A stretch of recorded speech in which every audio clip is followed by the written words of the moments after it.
started, I was working with James Brown, doing some work together, doing some installations around town, mainly based on systems and making systems visible.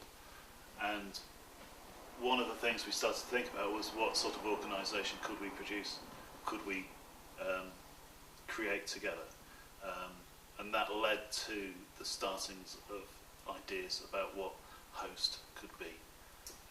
From what I've gathered, it's kind of like was a platform for emerging artists who possibly there weren't opportunities in some of the other spaces. I mean, there's a lot of art students in Sheffield and MA. It was kind of came out of the MA, didn't it? And yes. It also came out of people with energy as well. There was definitely an idea that these people who were wanting to join and to start this up had the energy and the enthusiasm and the commitment for making something like this happen. It's not an organisation that has a manifesto or 5-year plan or anything like that. It's definitely it came out of a couple of years ago about this sort of style of coffee table curation, where it's done very much sitting around having a cup of tea. The type of biscuit is important. The quantity of biscuit is definitely important. But that sort of social curation in a very relaxed atmosphere, where there isn't much ego about, or at least it's not brought to the table.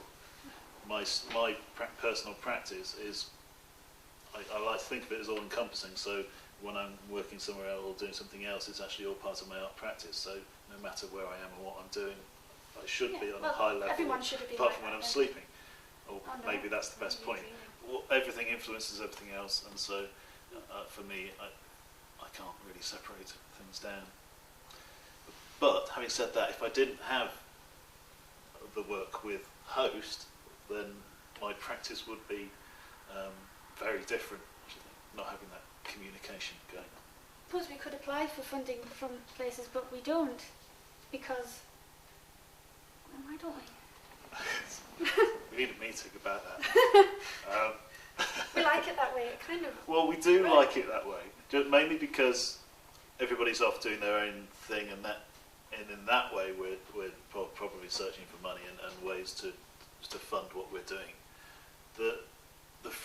The freedom of the nature of not having any money, it leads the work down a particular way. It's like we've talked before about other stakeholders being involved changes the nature of the work, just no matter how silent or whatever.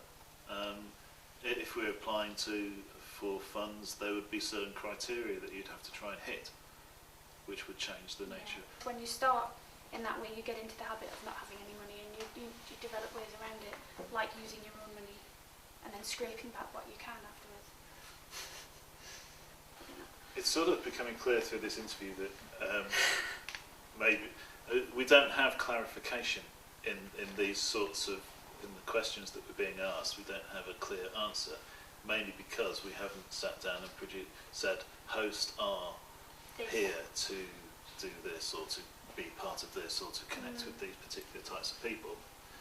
And I think in one hand it might be good to have a conversation about those things, but also it's actually quite nice and relaxed and more social to not have that and just to see where things go.